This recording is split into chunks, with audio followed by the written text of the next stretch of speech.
বলিউডের একচেটিয়া তিন খান ৩ দশকেরও বেশি সময় ধরে দর্শকদের হৃদয়ে রাজা হয়ে রয়েছেন।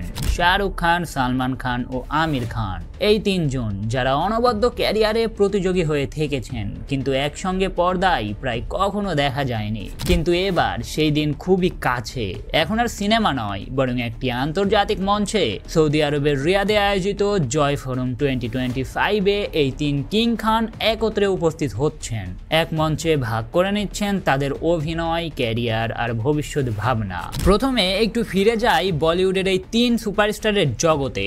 শাহরুখ খান, পবিত্র হৃদয়ের বাদশা, যিনি 90-এর দশক থেকে আজও ব্যতিক্রমী জনপ্রিয়তায় রয়েছেন।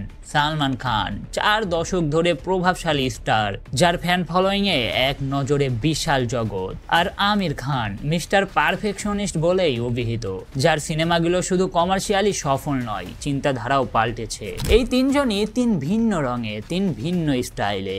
একদিকে রোমান্স ও শোম্যানশিপ নিয়ে শাহরুখ, অন্যদিকে সোল ও অ্যাকশন মশলা দিয়ে সালমান, আর ভাবনাশীল ও ইম্প্যাক্টফুল সিনেমা নিয়ে আমির। কিন্তু তাদের জনপ্রিয়তা ও সময়ের পারাপারের কারণে তারা হয়ে উঠেছেন বলিউডের তিন কিং খান। তবে সমস্যা হলো, এত বড় নাম হলেও একসঙ্গে বড় পর্দায় দেখা গেছে খুবই কম। ফলে একসঙ্গে বসে কথা বলার মুহূর্তটাও ছিল বিরল। তবে জয় ফোরাম 2025, যেটি আয়োজিত হচ্ছে সৌদি আরবের রিয়াদে, প্রতিবারের মতো বাণিজ্য ও বিনোদন সংশ্লিষ্ট আন্তর্জাতিক সম্মেলন, এইবার তা একটু বেশি সাড়া ফেলেছে। কারণ এতে অংশ নিতে যাচ্ছেন তিন খান। বিশেষ করে শুক্রবারের সেশন, যেখানে শাহরুখ, সালমান এবং আমির একসঙ্গে মঞ্চে আলোচনা করবেন তাদের ক্যারিয়ার, সিনেমার ভবিষ্যৎ এবং একসঙ্গে কাজ করার সম্ভাবনা নিয়ে। আর সেখানে শুধু আলোচনাই নয়, মজার ছলে স্মৃতিচারণ, একে অপরের প্রতি শ্রদ্ধা, আহ্বান, এমনকি ছেলে সন্তানকে নিয়েও কথা উঠবে। এই সমস্ত মুহূর্ত একসঙ্গে রাখছে শুধু একটি মঞ্চ নয়, এটি একভাবে বলিউডের ইতিহাসের সঙ্গে বিনোদন শিল্পের আন্তর্জাতিক সাক্ষাৎকার একটি প্রতীক। প্রশ্ন হচ্ছে, কেন এটা এত বড় বিষয়? আশা কেন এত বেশি এটাতে? কারণ প্রথমত, এই তিন খান একত্রে মঞ্চ ভাগ করছেন। সাধারণত স্ক্রিনে বা প্রচারে দেখা, তবে মঞ্চে একসঙ্গে কথা বলার দৃশ্য ছিল বিরল। দ্বিতীয়ত, এক সময় তারা ছিলেন একে অপরের সরাসরি প্রতিযোগী। এখন সময় বদলেছে, প্রতিযোগিতার রূপ বদলেছে। বন্ধুত্ব, শ্রদ্ধা ও সম্মিলিত আলোচনা, সেটাই পরিবর্তনের চিহ্ন।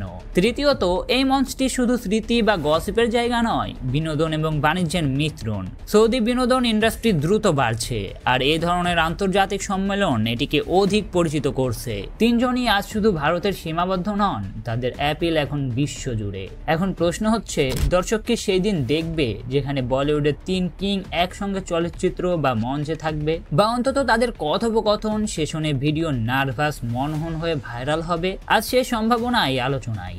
এই মুহূর্তটি শুধু একটা আলোচনার অংশগ্রহণই নয়, এটি একটি সংস্কৃত মাইল ফলক হতে যেতে পারে। দীর্ঘ ক্যারিয়ারের উচ্চতায় পৌঁছে একে অপরকে শ্রদ্ধা জানিয়ে ভবিষ্যতের পথে এক নতুন দৃষ্টান্ত স্থাপন করবে।